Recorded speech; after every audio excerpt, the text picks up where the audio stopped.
제가 언뜻 이런 생각 과거에 기억이 났어요.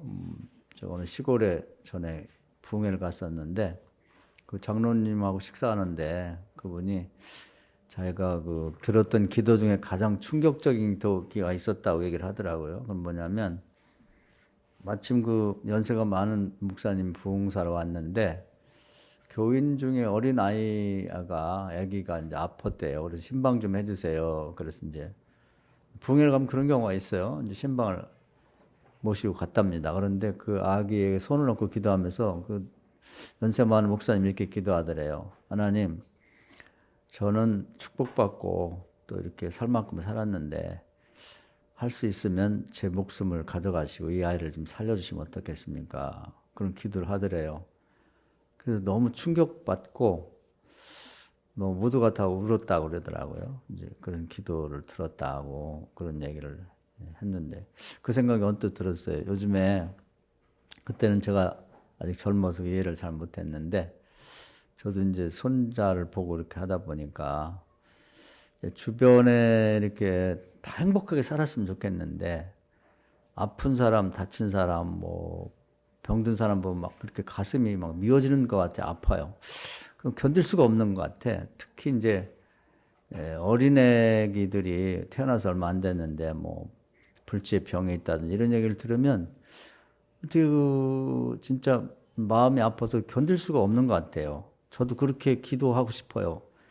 이제 그런 왜 그 노인 연세 많은 부흥사께서 그런 기도를 했는지 이해가 갈 것 같습니다.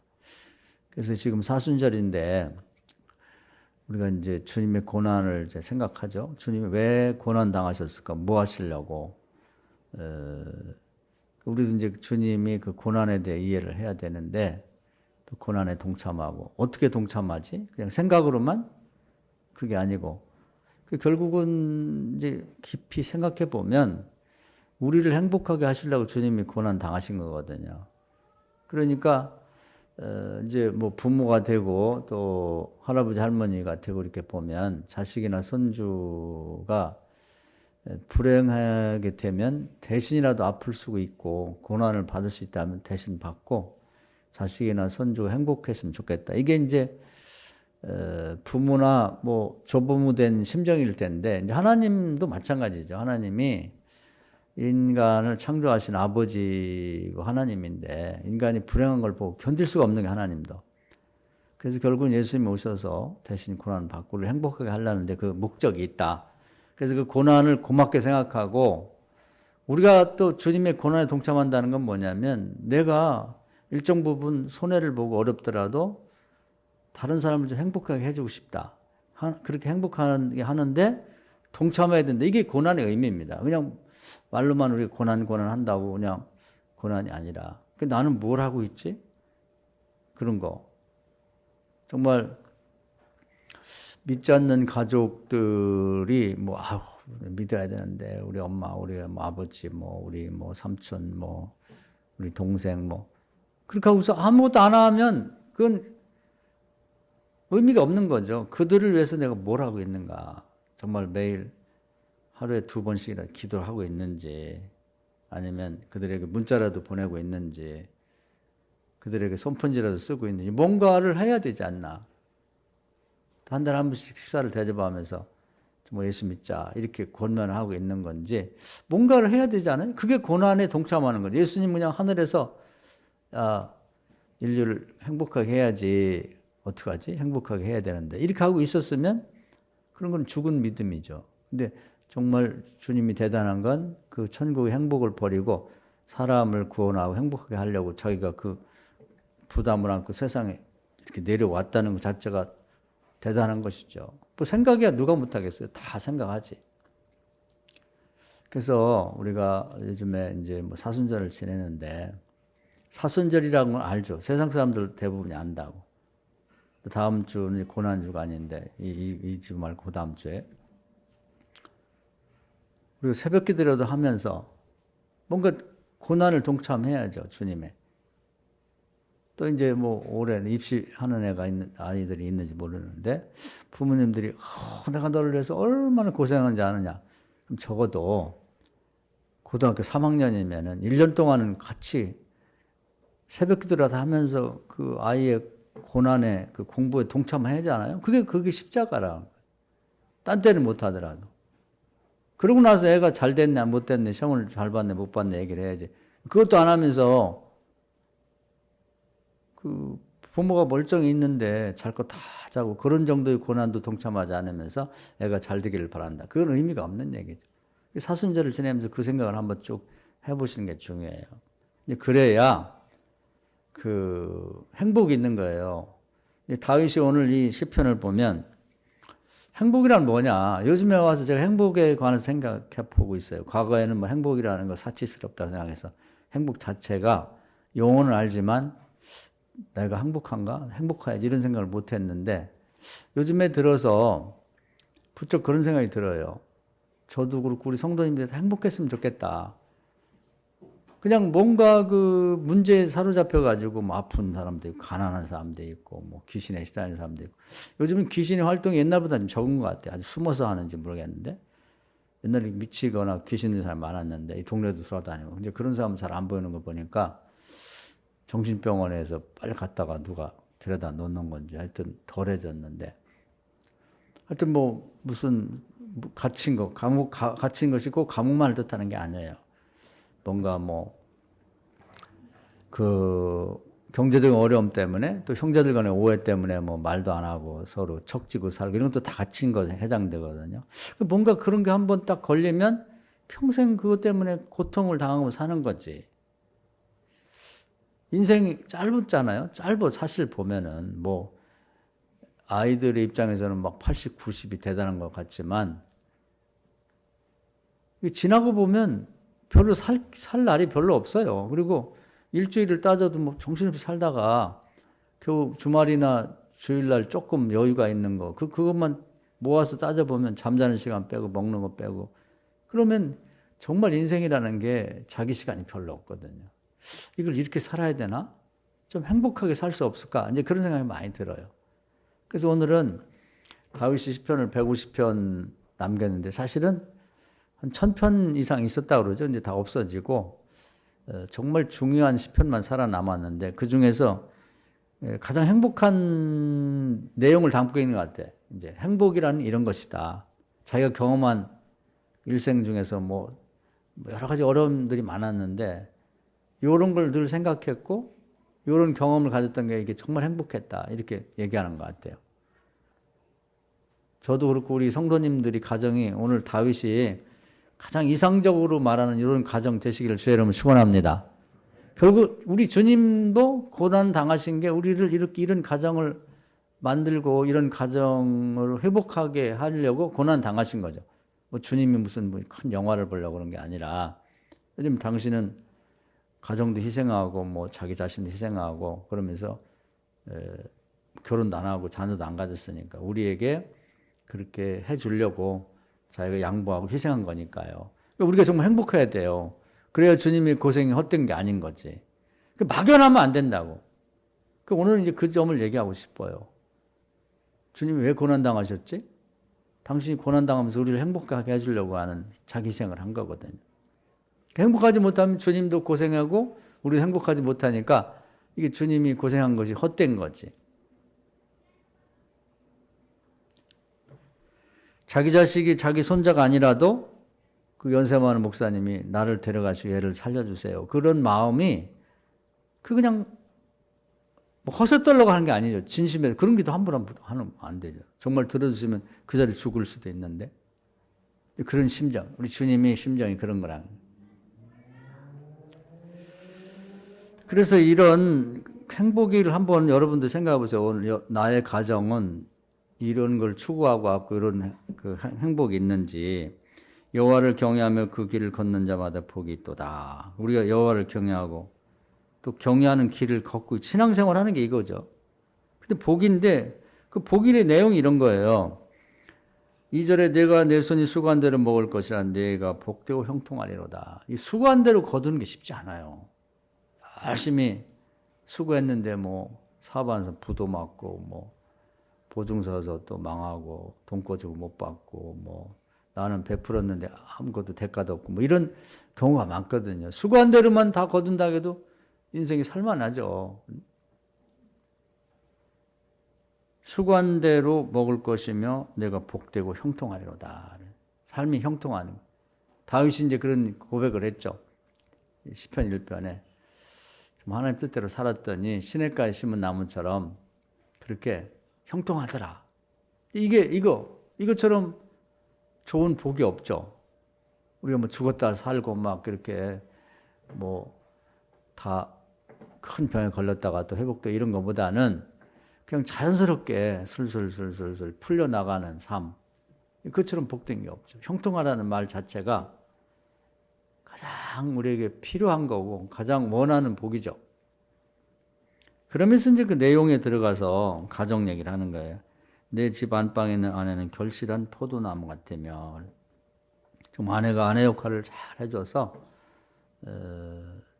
현모양처 남편을 잘 섬기고 자식을 잘 거두는 또 부모님이 시부모든 뭐 친정 부모님 계시면 그건 이제 남자보다 여자가 잘 섬기고 그런 역할을 해주는 포도나무라는 것 아마 포도 열매가 이게 뭐 여러 개가 있듯이 그런 다양한 일들 뭐 주부가 할 일이 굉장히 많죠. 그런데 그걸 하나도 소홀히 하지 않고 하나하나 일일이 챙겨서 잘 해주는 그런 아내 그런 든든한 아내가 있어야 또 남편이 자기 역할을 하는 거죠. 그런 아내가 집안을 다 지켜주고 그래서 안사람, 안주인 뭐 이런 얘기 하잖아요. 집안 걱정 없이 애들도 잘 키우고 뭐 경제 활동도 잘 해주고 하여튼 뭐 넉넉하진 않아도 모든 것을 잘 챙겨서 해주는 아내가 있고 내 식탁에 둘러앉은 자식들은 어린 감람나무 같으며 자식들이 그 식탁에 둘러앉기 쉽지 않아요. 특히 요즘에 보면은 한 주간 돼도 밥 한 끼 같이 먹기 어렵다고. 근데 그냥 식탁을 지키면서 그냥 이렇게 다 둘러앉아서 맛있게 준비된 음식을 먹으면 엄마 정말 맛있다. 당신 수고했어. 정말 맛있네. 이러면서 이제 그 식탁. 식탁이라는 게 굉장히 중요한 거예요. 그래서 요즘 여자분들은 이제 뭐 레시피도 많아가지고 음식을 많이 옛날보다 더 잘한다고 그러는데 또 뭐 자기가 못하면은 요즘엔 또 뭐 밀키트라고 밀 음식이죠. 음식이 이렇게 뭐 유명한 무슨 이런 데서 다양한 음식들을 뭐 판매도 하더라고요. 이렇게 쿠팡 같은 데서 배달도 되고 또 음식점에서 배달되고 뭐 얼마든지 식탁을 정성만 들이면 자기가 만들 수도 있고 그런 것들을 준비할 수도 있죠. 그래서 이것은 이제 가정주부가 책임을 져줘야 되고 식탁이 안정되고 복되면 집안에 문제가 없다는 겁니다. 애들도 잘못될 이유가 없고 식탁 문제를 한번 깊이 생각해 봐야 돼요. 그러니까 이거 행복의 그 내용을 이렇게 채우고 있는 거예요. 이걸 한번 생각해 보세요. 여기과 여러분이 비교를 해보라는 거예요. 다윗이 이상적으로 생각하는 가정의 모습. 어린 감람나무 같으며 어리지만 아주 바르고 건강하게 잘 자라는 자식들이 둘러앉아 있다. 그 모습을 한번 상상해 보십시오. 여호와를 경외하는 자는 이같이 복을 얻으리. 이걸 복으로 보는 겁니다. 우리가 복이라고 하는 게 돈만 많으면 복이냐? 여기 돈 얘기는 안 하잖아요. 뭐가 복이지? 행복한 가정이 복인 거예요. 그 하나님의 뜻이기도 하고 이제 다윗이 그렇게 보는 거지.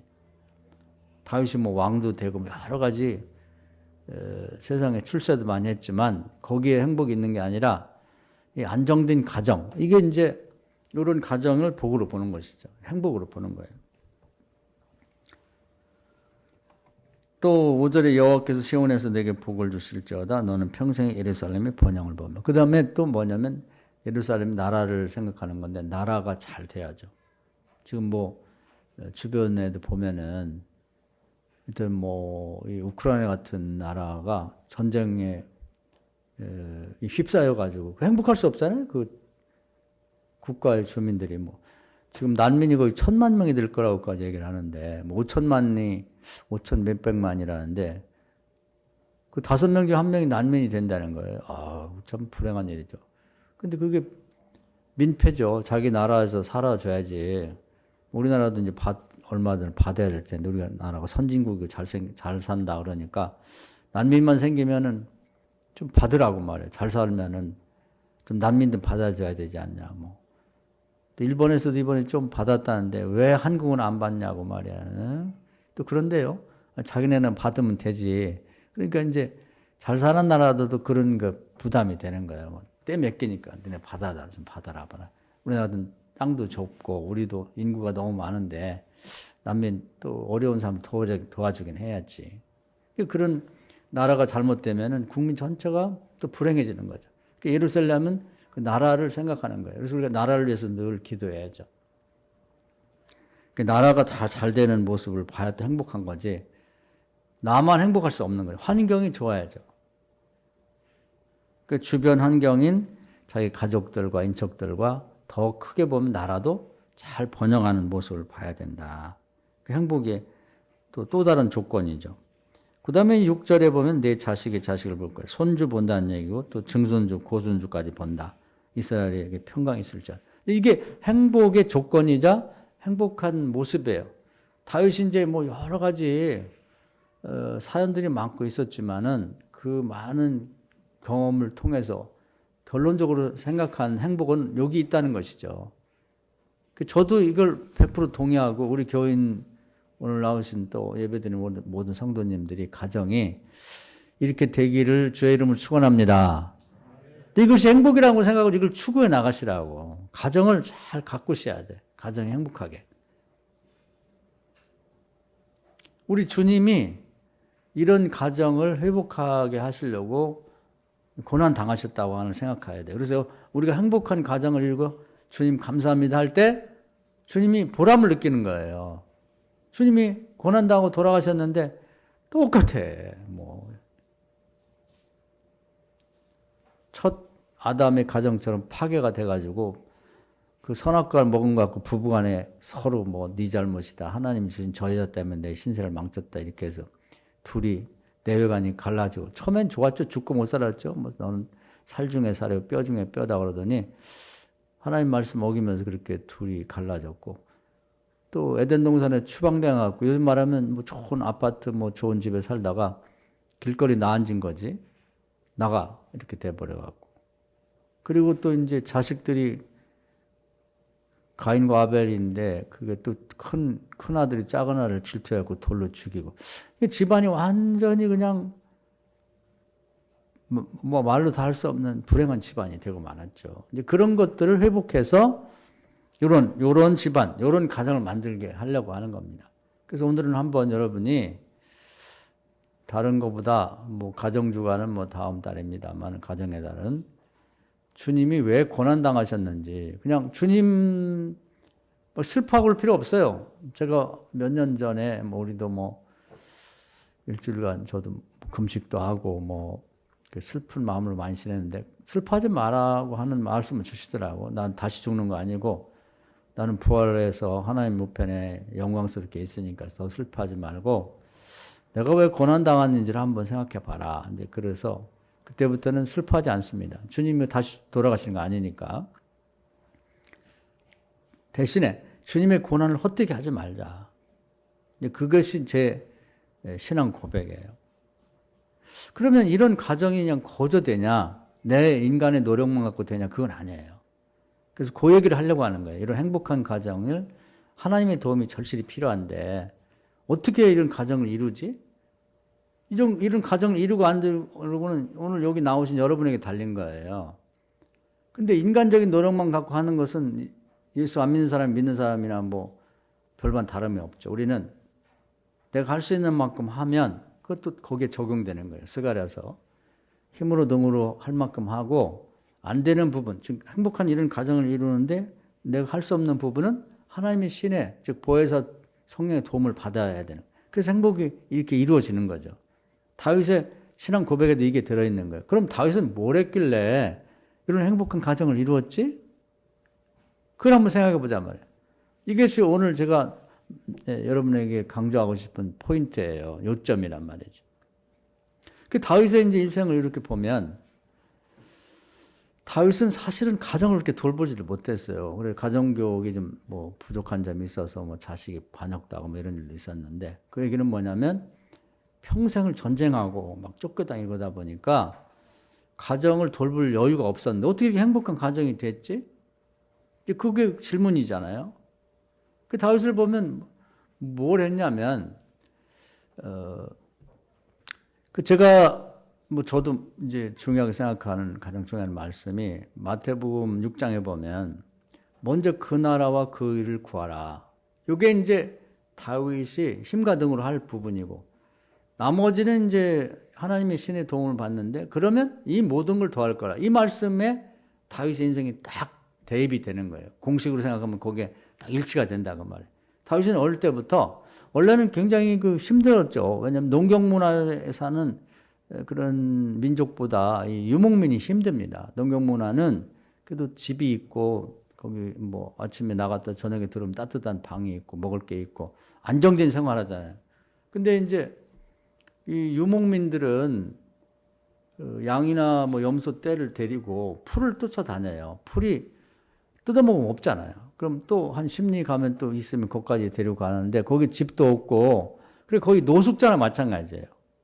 그것도 광야는 물이 부족합니다. 그래서 물을 먹이려면 또 오물 있는 데까지 데려가야 되니까 뭐 쉴 사이가 없죠. 또 밤에도 뭐 늑대도 오고 뭐 곰도 오고 이제 이 양을 공격하러 오니까 돌아가면서 보초를 써야 되고 씻지도 못하고 뭐 제대로 뭐 먹지도 못하고 갈아입지도 못하고 잠자리는 거의 뭐 천막 이렇게 이슬만 막을 정도 하는 거 거기서 자니까 아마 그 거지 중에 상거지의 모습일 거예요. 지금 보면 때가 시커멓게 묻어가고 머리도 못 감고 물이 있어야지. 물이 부족하니까 먹을 물밖에는 뭐 멀리서 떠와가지고 그런 생활을 쭉 하는 거예요. 그러니까 유목민의 생활하는 게 굉장히 어렵죠. 이세라는 분 집에서 8 형제 중에 막내로 태어나가지고 뭐 형들이 심부름꾼하고 그러니까 아주 보잘것없는 삶을 살았죠. 뭐 가정을 꾸려도 뭐 부인은 집에 있으면 뭐 한 달이나 뭐 2달에 한 번 볼까 말까 그렇게 가정도 뭐 유목민의 생활이라는 게 아주 힘든 것이죠. 그런 인생을 어릴 때부터 살아왔단 말이에요. 근데 이 양반에게는요, 보통 사람들하고 다른 한 가지 있는데 그 나라와 그 일을 구하는 한 가지 소원을 갖고 있는 거예요. 이게 중요한 거예요. 그건 뭐냐면 그 성전을 회복하겠다는 거예요.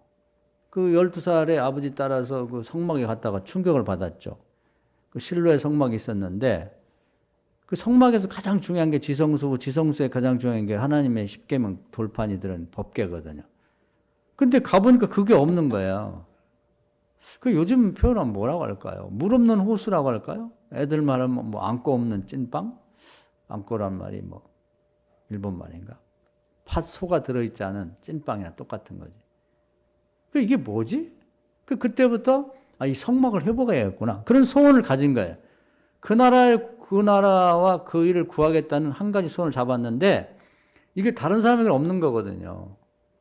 그런 소원을 딱 잡는 순간에 마음 중심을 보신 하나님이 딱 눈에 띄는 거예요. 그게. 오늘 제가 여러분에게 부탁하고 싶은 게 그거예요. 과연 나는 우리 집안에 이런 게 있는가? 그 나라와 그 일을 구하는 게 하나라도 있는가? 여기서 차이가 생기는 거예요. 사람의 외모를 보지 않는다고 하나님 얘기했거든. 외모가 아닌 하나님은 그 마음 중심에 있는 그 나라와 그 일을 구하는 어떤 것. 이것이 하나가 필요한 거예요. 그게 하나님 나라에서 눈에 딱 띈다고. 그래서 법궤가 어딨냐고 물어보니까 옛날 엘리 제사장 때 그게 한 10년에서 한 20년 되는 것 같아요. 정확한 그 연수는 기록이 안 나와 있지만 거의 한 20년 정도? 그게 블레셋과의 전쟁에 뺏겼다가 되돌아오긴 했는데 원래 실로로 오지 못하고 중간에 베스메스라는 지역에서 막 사람들이 법궤를 막 열어보고 하다 거기서 사람이 뭐 4만 70명이라고 돼 있기도 하고 가로치고 이렇게 돼 있어 성경에 실제로 70명이라고 돼 있고 그 근동 사람이 다 죽어버렸어요. 무서워갖고 길리앗 여람이라는 곳에서 그냥 방치를 해놓고 그걸 여태까지 가져오질 않는 거예요. 제자리에다 갖다 놓지를 않아요. 왕도 있고 뭐 제사장도 있고 선지자도 있지만 다윗의 생각은 아니 왜 안 갖다 놓지? 아빠, 왜 저기 안 갖다 놓는 거야? 내가 크면 갖다 놔야지. 얘는 막 아무나 할 수 있는 것 같아? 왕이나 하는 거지. 그래서 하나님이 다윗을 왕을 시킨 거예요. 왕을 시킨다고 법궤를 갖다 놓나요? 성전을 회복하나? 성막을 회복할 사람을 왕을 시키는 거지. 이게 사명이 항상 먼저요. 그 나라와 그 일을 구하는 게 있어야 된단 말이에요.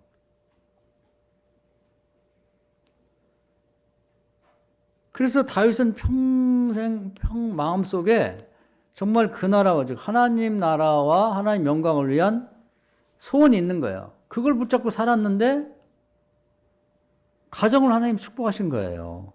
왜? 내가 힘으로 능으로 할 수 있는 만큼 하니까 자기가 돌볼 수 없는 가정을 하나님 돌보는 거지. 그 모든 걸 더해주신 거지. 그래서 이제 정말 하나님이 왕을 삼아 주셨고요. 기름 부어서 아주 어릴 때, 여러분 어려도 괜찮아요. 지금 나이가 어린 우리 청년들도 있고 뭐 청소년들도 있는데 어릴 때 소원을 가지면 좋아. 그냥 우리가 지금 그 말도 없었는데 뭐 비전을 가져라, 꿈을 가져라 그런 말도 없었어 지금은. 근데 비전을 가져라고만 했지 어떻게 하는지를 모르는 거지. 그 나라와 그 일을 구하는 걸 잡아야 돼요. 그러니까 뭐 우여곡절이 있었지만은 다윗은 변함이 없어. 법궤를 결국 왕이 돼서 옮겨놨고 그 다음에 보니까 또 이 성전이 없는 거예요. 천막이 다 썩어가지고 성막이 이리 옮겼다 저리 옮겼다 뭐 나중에 없어진 것 같아요. 실로에 있다가 뭐 기브온 산당으로 갔다가 뭐 어디로 갔다가 없어진 것 같아요. 높당으로 갔다가 뭐 제사장들이 거기 살았기 때문에 그걸로 가지 않았겠나 이렇게 추정만 하는 거지. 없어졌어요. 흐지부지. 그래서 이제 법궤 옮기면 뭐예요? 법궤를 둘 지성소가 있는 성전을 줘야지. 한결같이 그 마음이 거기에 그 나라 그 일을 구하는 데 있는 거예요. 또 성전만 지으면 뭐합니까? 예배를 제사를 안 데려갖고 제사가 다 없어지고 제사장도 다 없어진 거야. 어디로 흩어졌는데 제사장을 다 모아서 제사를 드리자. 그동안 못 드린 거 다 드리자. 하루에 24번을 드렸다는 거야. 하루에 24번. 야, 그 나라와 그 의만을 구해 나가는 거예요. 그 의만을. 그리고 보니까 찬양이 없어졌어요. 찬송을 작곡하고 작사하고 또 전문가를 뽑아가지고 돈을 줘가면서 찬송을 하나님 기뻐하는 걸 불러드리고. 요즘에 저 여러분에게 전에 한번 말씀드렸는데 요즘 코로나 때문에들 고생들 많이 하시는데 찬양을 부르세요. 찬양을. 백신이 없다 그러는데 또 백신 맞아도 소용없다는데 치료제가 없다는데 찬양이 치료제예요. 그 과학적으로 증명될 때가 있잖아요. MK세포라고 킬링 내추럴 셀이다. 그러니까 뭐냐면 자연 치유 세포가 생긴다는 거예요. 그러니까 좀 뭔가 여러분이 그 낌새가 안 좋고 뭔가 그 문제가 되게 이상하다 그러면 찬양을 실컷 부르시라고. 찬양 아무거나 불러도 돼. 콩나물국에다가 뭐 저 고춧가루 넣고 먹고 이렇게 그것도 중요하지만 우리 영혼이 잘 돼 범사가 잘 강건하지. 우리 몸에 전반적으로 머리끝부터 발끝까지 자연 치유 세포가 딱 생기고 나면은 면역력이 강한 거지. 요즘에 뭐 한번 코로나 걸리고 나면 면역이 생긴다는데 걸리고 면역 생기려고 그래? 그냥 하나님이 찬양을 통해 기도할 때 믿음으로 기도하고 찬양하면 하나님이 자연 치유 세포를 머리끝부터 발끝까지 모든 세포에 꽉 베껴주시면 방어가 철저한데 그 주에 한번 코로나 걸린 다음에 그 면역 체계가 생기기를 바라냔 말이에요. 그것도 확실치는 않아. 다윗이 하나님이 좋아하시는 찬양을 1000곡 이상을 작사작곡해서 매일 새 찬양을 불러드렸다.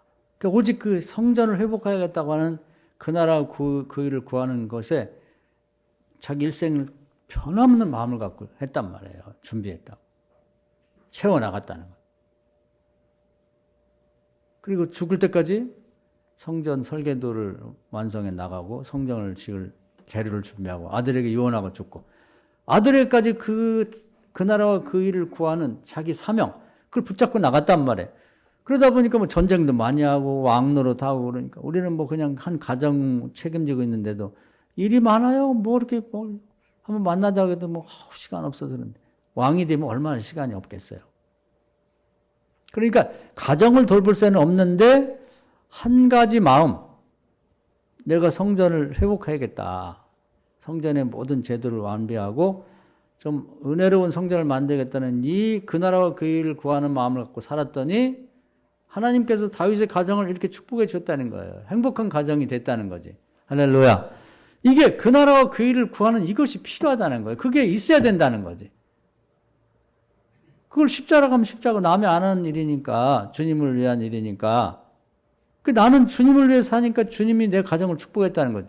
이게 필요하다는 거예요. 이게 비밀이라면 비밀인데 아주 쉬운 비밀이지, 쉬운 비밀. 여러분에게는 일생 동안 내가 한 가지 이건 주님을 위해서 내가 해야 되겠다. 주님의 은혜에 감사하고. 그런 게 있나요? 있으면 좋겠어, 그게. 우리 하나님께 기도해서 구하라고. 그게 뭐 여러분 흔하게 늘 듣는 얘기예요. 응?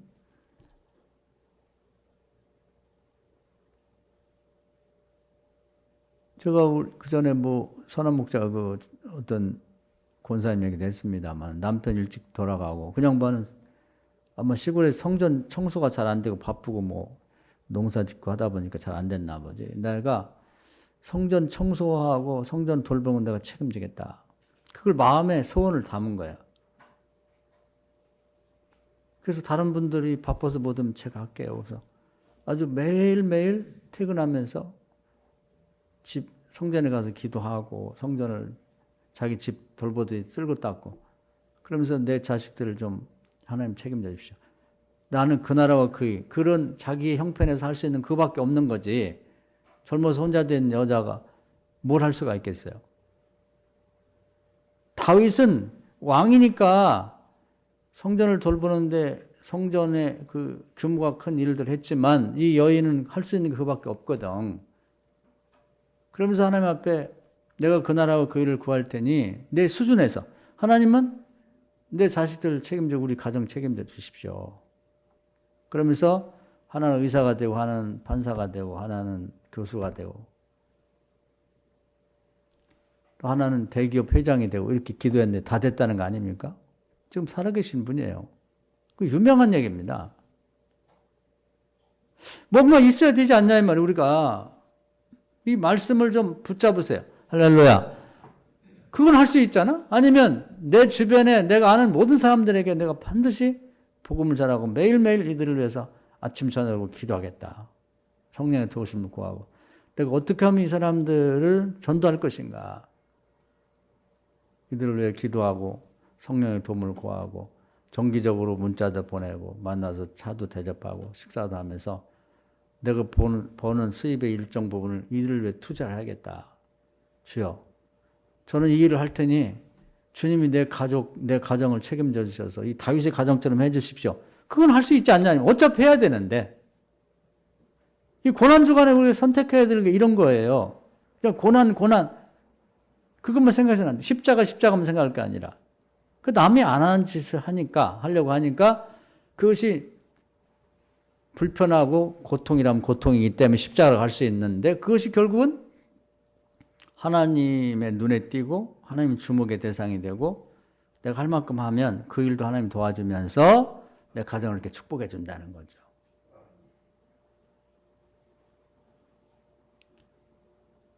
모세도 마찬가지예요. 모세도 처음에 시작은 어렵죠. 우리나라 일제보다 더 어려운 그 애굽에서 부모가 노예였고 노예 집안에 태어나서 남자아이가 나오면 죽이라. 나일강에서 던졌는데 그 엄마 아빠에게는 중요한 것이 딴 사람하고 다른 게 있어요. 뭐냐면 그 나라 그 일을 구하는 마음이 있다고. 그건 뭐냐면 그 창세기 15장에 아브라함이 400년 후에 애굽에서 이스라엘 백성 다시 돌아올 거다. 그 말씀 붙잡았던. 그게 아무도 관심을 갖지 않아. 다윗 때도 마찬가지예요. 아니 지성소에 법궤 있건 말건 나하고 뭔 상관이야. 이렇게 생각하면은 다 교인이거든. 그때 선민 이스라엘. 차이가 거기 있는 거. 저거 내가 해야겠다. 이거. 그 십자가를 잡는다는 게 그런 거거든요. 사명을 잡는다는 거. 아니, 그 옛날 할아버지 때 할아버지인 아브라함이 뭐 그런 얘기 한 거하고 나하고 뭔 상관이야. 그리고 되겠어, 그게. 말이 그렇지. 아니, 400년 동안 노예였는데 누가 놔줘? 우리가 뭔 힘이 있어? 우리는 노예고, 무기도 없고, 뭐, 훈련받은 일도 없고. 바로가 보통 사람이야? 애굽이 그 당시에 최강대국. 요즘 미국 같은 나라인데 무기도 좋지, 군인도 많지. 어디다 대고 그 얘기해갖고 우리를 내주겠어? 어린도 없는 소리. 안 된다고 생각하는 거지. 근데 모세 엄마 아빠, 모세 아버지가 아브라함이 있으면 비슷하죠. 아므람, 엄마는 요게벳인데 이분들 속에는 우리 집안에서 이 일을 감당하자. 지금 시기로 따져봤을 때 얼추 400년이 되니까 이제 우리 자식들 중에 이런 아이가 나오게 해주세요. 그런 기도를 한 게 틀림없어요. 그 후들을 쭉 보면은. 여러분 기도를 하고 앞으로 자식을 낳을 사람, 손주를 봐도 좀 그런 하나님의 소원과 일치되는 그 나라와 그 일을 구하는 것과 부합되는 손주를 주시라고, 증손주를 달라고, 자식을 달라고 기도하세요. 할렐루야. 어차피 자식 낳는데, 어차피 손주 보는데 그 죄는 아니잖아. 그 욕심은 아니잖아요. 하나님 잘 키우겠습니다. 기도로. 할 수 있는 최선을 다할 테니까 키우는데도 하나님이 보혜사 성령을 통해 도와주세요. 그걸 할 수 있잖아요. 그러면 손주를 낳더라도 똑똑하고 사명감이 투철하고 인물도 좋고 앞으로 국가의 지도자가 되고 이런 사람 나는 게 좋지. 어떻게 하다가 그냥 애 생겼어? 그 떼지 벌써 나서 어떡하려고 그래. 집이나 장만하고 해. 그렇게 해서 뭐가 되겠어요. 그 집안에서 뭐가 나겠냐고. 그건 안 돼. 하나님이 자기의 귀한 일꾼을 쓰는데 그런 마음을 먹은 집안에 주시겠냐고. 아니지. 그건 아니에요. 아므람과 요게벳은 그 나라와 그 일을 구하는 마음이 있었기 때문에 자식이 태어나기 전부터 그런 소원을 갖고 애를 낳은 거예요. 그렇게 하라는 걸 우리에게 가르쳐주고 있는 거예요. 이 사순절에 좀 그런 마음을 갖고 앞으로 결혼할 사람들은 자녀를 위해서 기도하고 아직 손주 볼 사람들은 지금부터 미리부터 그런 기도를 하세요. 하나님이 구하면 주시고 찾으면 찾고 문을 두면 열게 하신다고 했잖아요. 그게 농담이겠어요? 하나님 거짓말 하시겠냐고. 그러니까 한 발, 두 발, 세 발을 내다보고 해라고 우리가 기도를 해도 결혼만을 위해 기도하지 말고 기도한 다음에 태어날 아이들을 위해 손자를 위해서 미리 기도를 하시란 말이에요. 그래 하나님도 줄기가 잡혀 어떤 여자아이하고 어떤 뭐 남자아이고 만나게 해야 이런 자녀가 날지까지 계산해서 거기에 맞는 배우자도 선택하고 결혼도 하게 만드는 거예요. 할렐루야. 그리고 그런 아이가 태어났는데 그 아이를 죽이겠냐고. 다윗도 그런 소원을 가졌기 때문에 공주하고 결혼했잖아요. 모세도 그런 소원을 갖고 태어났기 때문에 공주의 자녀가 됐잖아요. 이게 우연이라고 생각하지 말라. 하나님 나라는 우연이 없어요. 우연히 잘 된 것. 우연이 어디 있습니까? 심은 대로 거두는 거지. 우연이 된다고 하는 건 세속의 사람들이 하는 얘기야. 성경에 어디 우연이 된다는 얘기가 어디 있습니까? 기도대로 되고 믿음대로 되고 심은 대로 거두는 거예요. 할렐루야. 우연은 다 바람이 나는 겨야. 잘 되는 것처럼 보여도 바람이 확 하고 한순간에 날아가 버린다고. 근데 이걸 안 한단 말이에요. 기도도 안 하고 소원도 안 갖고 그 나라 그 일을 구하지도 않아. 실천도 안 해. 그것이 그 나라 그 일을 구한다니까 막 엄청난 거 뭐 그냥 어디 하늘에 가서 별을 따든 그런 거 황당한 거 그거 아니에요. 그냥 우리가 사는 평범한 일상에서 내가 할 수 있는 거 또 어쩌면 우리가 하고 있는 건데 사명감 없이 마지못해 하던 걸 딱 두 손으로 딱 휘어잡고 이거 내 사명이다. 그렇게 생각하고 하는 것들이 다 사명이에요. 아니 매일 그 혼자 된 여인이 교회 와서 매일 교회 청소하고 뭐 시골교회 뭐 쓸고 닦고 그건 못하겠어? 자기 집도 매일 쓸고 닦고 하는데 그걸 사명으로 잡았는데 하나님 귀하게 본 거예요. 그 정도는 할 수 있잖아. 어차피 전도해야 되는데 내 가족들, 내 인척들, 내 주변의 친구들 다 따져봐야 50명도 안 돼요. 반드시 내가 이들을 구원하기 위해서 전도하고 기도하고 성령을 구하겠다. 그건 할 수 있잖아. 어차피 해야 될 거. 10년, 20년 가도 자기 엄마나 자기 형제들이 예수 안 믿는데 예수 믿으라 소리 한마디도 안 해. 그러고서야 뭔 복을 받겠어요? 안 되지. 안 되는 거예요, 그건.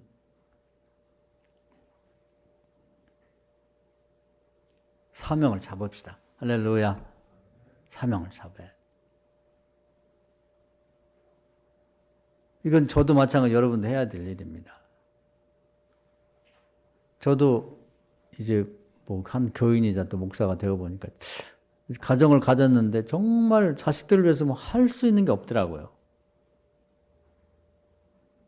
그래서 뭐 자식 위한다고 해서 무슨 뭐 우리 집사람은 나한테 불평도 하고 그랬는데 뭐 어떤 아빠들은 매일 애들 등하교를 차 태워서 데리고 다니는데 좀 늦을 땐 태워다 주고 비올 때 좀 태워다 주지.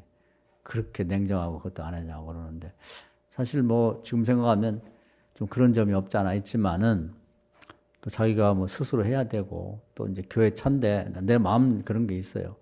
교회 헌금 가지고 뭐 쓸데없이 그 기름값 없애가면서 그렇게까지 해야 되나 뭐 이런 생각도 있고 뭐 여러 가지 복잡한 생각들이 있어서 그냥 모른 척하고 이제 지냈는데 지나고 보니까 뭐 애들을 위해서 학원도 제대로 보낸 일도 없고 뭐 어릴 때 장난감 하나도 사주지 못하고 뭐 신발이나 옷 한 번도 사주지 못하고 근데 뭐 그렇게 할 수가 없었고 또 그렇게 한다고 해서 그것이 될 문제도 아니고 제가 잡은 말씀은 이 말씀이에요. 그 나라와 그 일을 먼저 구하고 내가 목사로서 좀 하나님 기뻐하는 뭐 하나님 가장 요즘의 소원은 사도행 1장 8절처럼 성령과 능력이 임하면 예루살렘 사마리아 땅끝까지 이르러 복음 전하라는 이 선교와의 문제를 늘 기도하고 정말 우리가 가진 건 없고 저 역시도 뭐 부잘것없는 목사지만 하나님이 할 수 있는 일에 다윗이 성전을 위해서 모세가 출애굽을 위해서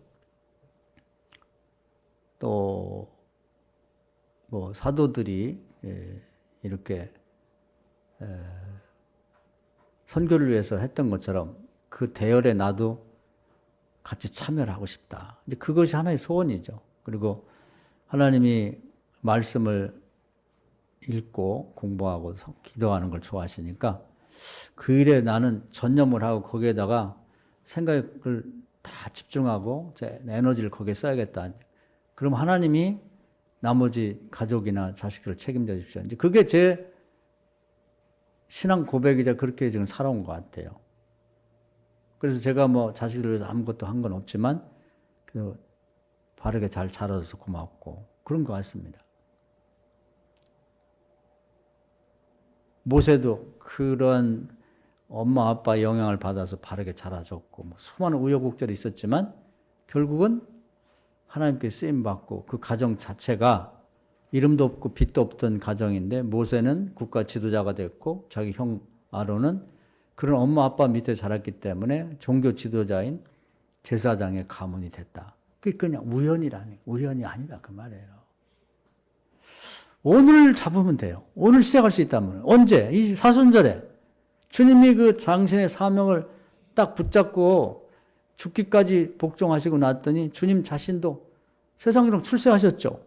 왜냐하면 죽었다 살았는데 하나님 나라에 가서 하나님 우편에 앉으면 실권자가 돼서 하나님이 너 수고 많이 했다 그러면서 모든 전권을 다 너에게 줄게. 세상을 다스리고 심판하고 네가 해. 그래서 천년왕국 끝날 때까지 주님이 모든 전권을 다 주는 성공한 분이 됐단 말이에요. 그래서 히브리서 12장에 보면은 예수님 앞에 있는 상을 받기 위해서 죽기까지 싸웠다는 거거든요. 그런 말씀이 나와요. 사랑하는 여러분, 우리 사순절을 그냥 의미 없이 지내지 말고 그냥 주님의 십자가를 생각하면 눈물 흘리고 뭐 슬퍼하지 말고 주님 별로 좋아하시지 않아요. 주님의 희생이 헛되지 않도록 우리 행복한 가정 이루는 것이 주님이 가장 바라시는 바예요. 아마 주님도 제가 볼 때는 이 땅에 와서 33년 살고 가시면서 좀 아쉬웠던 점이 있다면 가정을 이뤄봤으면 그런 게 있지 않았을까. 나중에 예수님 만나면 한번 물어보고 싶어요. 그래도 예쁜 여자 만나서 결혼도 하고 애도 낳고 손주도 보고 그런 경험을 가졌으면 좋지 않을까. 그 실제 경험해보지 않으면 모르거든요. 뭐 여기 손주 본 사람도 많지만 그 손주는 그 아들, 딸 키울 때하고 좀 달라요. 그럼 뭐라고 표현할 수 없는 이뻐 그게. 근데 그런 걸 경험해보지 않고 어떻게 알겠어요? 내 손주뿐 아니라 다른 사람들의 손주들도 보면 이뻐. 그냥 뭐 말로 이렇게 표현할 수 없는 그런 게 있단 말이에요. 주님도 그런 가정을 좀 이뤄봤었으면 어땠을까 그런 아쉬움이 좀 있을 것 같은데 하나님은 우리가 그런 가정들 행복한 가정을 이루는 걸 가장 기뻐하시고 주님이 고난당하신 이유는 우리 모든 교인들의 가정이 이렇게 다윗이 말한 이상적인 이런 가정이 되게 만들기 위해서 당신이 희생을 감수했다는 거예요. 이걸 믿읍시다. 할렐루야. 근데 그냥 가만히 기다려서는 안 되고 조금 더 들어가 생각해보면 다윗이나 모세나 저 설명한 사람들 봤을 때 그들에게는 그 나라와 그 일을 먼저 구하는 소원이 있었고 그 나라와 그 일을 위해서 그것만을 위해서 꾸준히 살았더니 힘과 능으로 할 수 있는 게 그만큼이거든요. 그랬더니 나머지는 보혜사 성령이 도와주셔서 이런 가정을 만들게 했다는 것입니다. 이게 이제 일종의 공식이나 마찬가지예요. 오늘 이 아침에 십자가 져야겠다 이런 생각만 하지 말고 십자가가 무엇인지 제가 아이디어를 드렸으니까 한번 평소에 하고 있는 일 중에서 이건 정말 내가 꼭 하고 싶고 해야 될 일이라고 생각하는 한 가지를 잡으세요. 그걸 위해서 기도하시고 투자도 하시고 노력도 하고 시간도 에너지 힘도 들여보시라고. 그러면서 그걸 끝까지 가야 돼요. 끝까지. 다윗이 죽으면서까지 내가 이루지 못한 이 성전 회복하는 거 네가 좀 해다오. 여기까지 가야 돼요. 그러니까 그 자식들도 축복받았잖아. 여러분이 지금 아무것도 없다면 여러분도 하나님부터 그 나라와 그 일을 구하면 이 모든 걸 더해진다고 하는 그 축복은 아직 받지 못하고 있는 거거든. 오늘 이 아침에 이 말씀 들었으니 하나의 사명을 붙잡읍시다. 붙잡어. 몸든 교회를 내가 청소라도 열심히 한다든지 뭐라고 할까요? 그 하나의 아이디어입니다. 꽃꽂이를 하든 여러분이 매일매일 성도를 위해 기도하든 그 여러분이 알아서 하시면 돼요. 또 선교를 위해서 나는 십양면으로 참여하겠다. 그것도 괜찮아요. 남이 가능하면 안 하는 거, 서로 하려고 싸우고 그러지 말고 오늘 말씀 은혜가 되시길 주의 이름으로 축원합니다. 아멘.